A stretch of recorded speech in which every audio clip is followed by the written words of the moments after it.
Well, hello peeps, and today we have my tier list on the best melee specializations in the Solo RBG format or BG Blitz. So mainly we're judging today by design, and tunings are kind of secondary. Tunings can completely throw off this tier list, how you say, make everything kind of wrong, but generally speaking we're just gonna be judging design because if you decide to main one of these specs, you know what to expect, you know where the spec is gonna be basically the entire expansion, since design is a little bit more permanent than tunings, right? But before we get into the video, there's a few things I need to mention. No camera today, I'm still sick, if you haven't seen my recent videos, and I don't think that's adding entertainment value to the videos. The other thing is that only 4.3% of you subscribed, so if you have been enjoying the content, please consider smashing that subscribe button. Also hit the notification bell. It will be so nice to hit 2k before War starts, and we are so close. In any case, we can start right away, and we're gonna start off with one of the favorites, and honestly the favorite here on the channel, and that's gonna be Havoc Demon Hunter.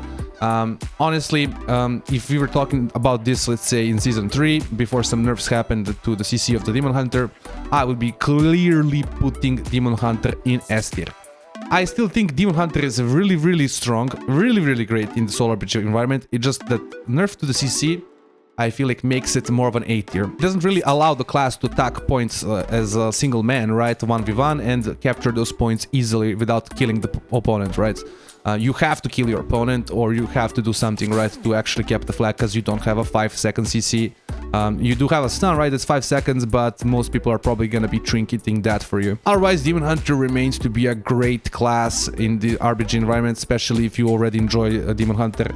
There are just certain things that other classes can't do, especially in the Solo RBG environments, like fly down from a righty basin.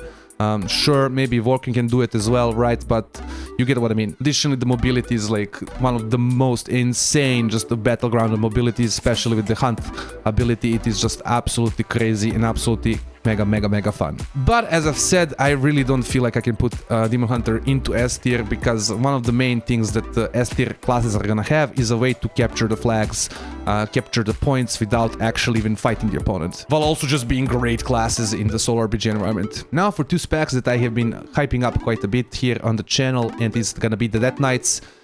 Man, Death Knights have had quite a glow up in my opinion. The defensiveness feels so much better, the damage feels good, just generally the class feels very good. With the addition of the hero talents, the mobility is also gonna feel a little bit better, I would say.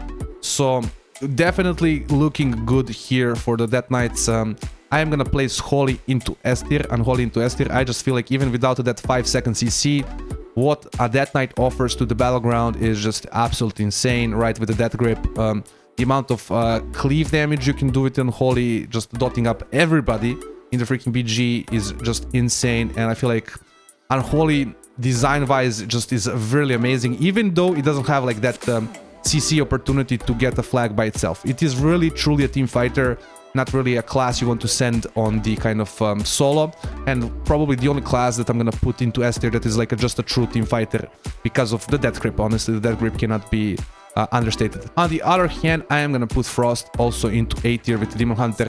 I feel like it just doesn't have the same kind of capability to do the AoE damage that Unholy does, while they both do the same kind of thing, right? The combo playstyle doesn't really work out as good because you have so many targets, right? So that's also like a minus, I would say, to Frost, while Unholy really doesn't care, right? Unholy just gonna do the damage anyways. The Frost Fever is great, it does a good amount of damage, but just cannot compare to the disease damage of Unholy. I feel like it's not comparable. Like, so unfortunately, I think Frost is gonna be an A tier for me here coming into the War Within. Let's actually now do the tanks all together. I think tanks are gonna, of course, have a kind of a glow up in a sense, right? That tanks are gonna become, I think, a lot more played, but I think some tanks are just gonna be better, obviously. I feel like Guardian Druid is just an absolute SS Giga S tier. I honestly maybe should have like an S+ tier here above, just for freaking Guardian Druid. It's probably gonna be absolutely insane in the RBG environment. I haven't seen many of them right now, so I can't really judge their tankiness levels, but they generally tend to be one of the tankier tanks, while also being the most mobile right tank next to the Demon Hunter, Vengeance Demon Hunter, which I'm kind of thinking should maybe be an S tier in regards to the tanks, but if we're like kind of judging this wholly, I would still put it into A tier. Basically, main reasoning is that it doesn't have the kind of capability that the Druid has to capture the flag solo, and I feel like a Vengeance Demon Hunter not having Trinket and getting like bursted by like specific damage output can actually get killed, while Guardian Druid, I've never seen a Guardian Druid get one-shotted in my freaking life. I've seen Vengeance Demon Hunters get stunned and killed in a stun. I haven't seen that to a Guardian Druid happen ever. Moving into something like Blood, I'm gonna put a little bit higher as well. B tier definitely.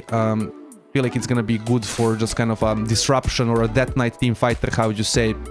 It's definitely gonna be good for, you know, doing some damage, being tanky, being in the middle of the fight, pulling targets, and yeah. I don't see how it's gonna be like a lower than a B. Same kind of similar story to Protection. I want to put it into B, man, but feel like it's more of a C. It's also gonna be kind of in a similar situation with Blood DK. It's gonna do like good team fighting, good disruption. They cannot carry the flags, they cannot capture the flags, so unfortunately they are gonna be into kind of the B tier area. And when it comes to the Protection Paladin, I'm not sure where to place this class, really. It is the most cuffed tank in my opinion, where it's like supposed to be kind of a healer, kind of a tank, kind of a DPS. Yeah, I'm not even sure. I'm just gonna put it into D tier. Brewmaster, we might actually see some Brewmasters. Like Brewmasters, we might actually see some. They can usually do some good damage, but I still feel like they're just not on the level of Vengeance and Guardian, or even on the level of Blood Death Knight. So I'm gonna put it here in C with the Protection Warrior. Let's handle one of our favorites here as well, the Enhancement Shaman. Guys, unfortunately, yeah, you know what is up. If you've watched my recent trends on Enhance, you know what is up. I cannot rate this class highly. D tier might not be deserving of it, but my D stands for disappointment with Enhance here, right? I'm just so disappointed in what this spec can be, what this spec doesn't like. The treatment that this spec gets from the developers, it is just absolutely insane that anybody even plays Enhance at this point, like, anymore. Like, to me, it is actually mind-numbing how badly Blizzard treats Enhance, and then you have a side of the community going like, but it's good, we still have fun with Elemental. Yeah, bro, like, I get it, you like Elementalist, but to see the treatment that Elemental gets, the treatment that other classes get, and then we get a rework for Enhanced, they call it that, a rework, it's an absolute joke, an absolute travesty. A tragedy, and I'm gonna put it into D for disappointment. Moving into the best melee spec of all the time, bro, the fucking rogues. What do you think the rogues are? Like, I'm gonna give you like 3 seconds. 3, 2, 1. What do you think rogues are in Solo RBGs, bro? This is a godly class. It's gonna depend on tuning, of course. Of course, if they're tuned poorly, they're not gonna be the strongest class in the freaking game. But their design is just absolutely insane what they can offer in the Solo RPG environment, on top of the fact of the kind of homogenization that has happened that made the rogues quite a tanky class, generally speaking. They can just fulfill so many roles, they can capture the flags, they can carry the flags, man, they can do so many insane stuff, they can peel, they can CC the healers, they can CC, just absolutely insane class. And sure, and I'm pretty sure even when you account for tunings, one rogue is definitely going to be S tier and the other ones are still going to be like A, B or B tier because of just the amount of CC this class offers and the amount of different roles it can complete in a Solo RBG environment. Now let's talk about the warriors, guys, and yeah, I feel like design wise I'm gonna put them both into A tier as well. I feel like there's nothing that really makes the warriors like a super duper like, oh my god, this is like, I'm gonna have so much impact in the game in the Solo RPGs. Like, it feels so good with the new talent rework, with the new second wind talent. It feels so good to play in the Solo RPGs. You can do so many different things, but it still doesn't have that CC of the upper classes. It doesn't have the death grip, right, of the Death Knight. It doesn't have the cleaving the entire teams, right? Like, you can cleave the melees, but you can't really cleave everywhere like a Death Knight. You don't have the CC of a rogue.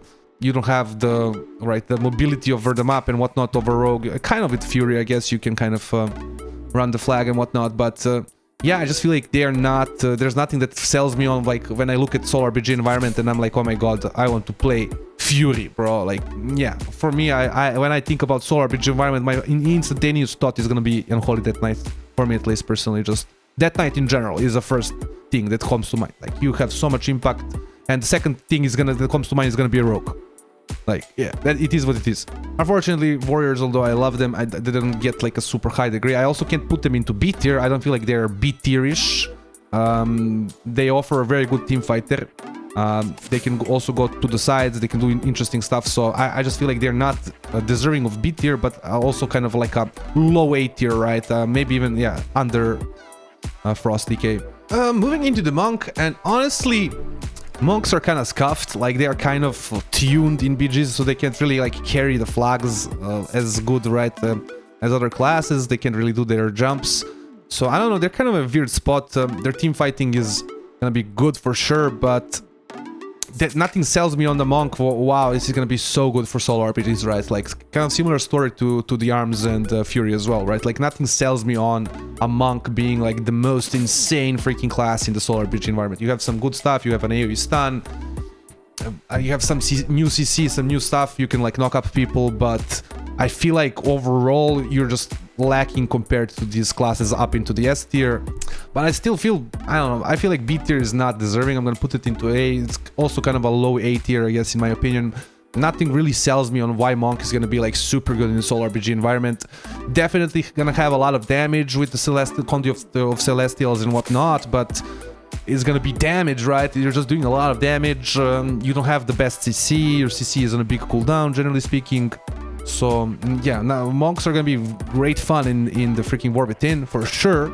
Just solo RPG environment is not their forte. It's not their preferred thing. Moving into the Retribution Paladin, one of the most just beautiful specs in this game, man. And red is like one of those specs I want to give an S tier, and I just feel like I can't. I feel like it's A plus, a very high A tier class. It has a lot of different things it can offer, a lot of utility it can offer to its team, save its healers, heal its teammates, do a lot of freaking damage. And coming into the Rovetin with the new kind of hero talents, it also is going to be doing, I think, even more damage, AoE damage, right?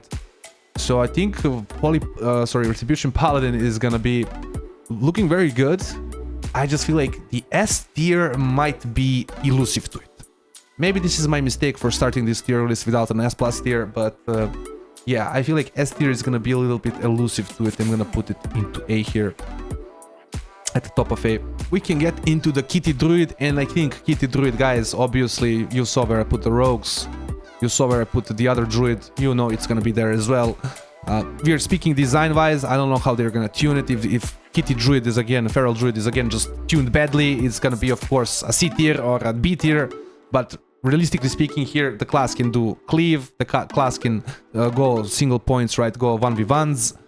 Yeah, the class can do all the things it needs, the class can do all the things that you want it to do in a solo RPG environment, basically, right? It can cleave, it can team fight, it can peel, it can control, it can go 1v1s and do those things. I feel like, yeah, you're not making a mistake for picking a Feral Druid for playing some solo RPGs. And last but not the least, and definitely one of the most exciting specs, and the specs I might not even think of as a melee spec, but I'm gonna count it today as a melee spec, Survival freaking Hunter.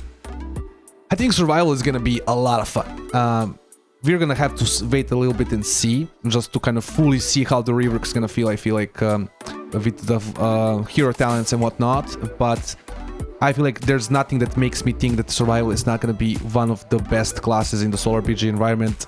I'll shuffle these things a little bit later, but I feel like there's nothing that makes me think it's not gonna be one of the best. The survivability of Hunters has been increased tremendously. Their CC still remains, how you say, as strong as it was before, with maybe some minor nerfs like Binding Shot right now. I think it got in PvP, but they can go for those single man captures. They can do everything, man, you want in a solo RPG environment. Team Fighter, maybe they're lacking there a little bit. They don't have like the cleave damage of some of these classes that are more at the top, but I feel like the versatility, again, being able to do all the different roles, right, for your team. Maybe you can flag carry or whatnot, but like you can do Team Fighter, Solo Fighter, capture the point guy, everything you can do for your team. So nothing makes me think otherwise to Survival Hunter being just very, very good here in the solo RPG environment. Now I have shuffled some things around, and this is basically what I think is gonna be the best melees coming into WoW routine when it comes to the Solo RPG environment. This is based on design, not on tunings. So tunings might happen and things might completely go out of, out of haywire here. Fury Warrior might be absolutely broken and most OP spec all of a sudden. Rogues might be nerfed to the ground and just the worst spec ever. But design-wise speaking, I feel like this is a very good representation of how these classes are gonna perform in the Solo RPG environment by design. So peeps, I'm sorry I was here not on the camera today. As always, I hope you've enjoyed this little video. Like, comment, subscribe, all those things YouTubers want you to do, and have a nice day.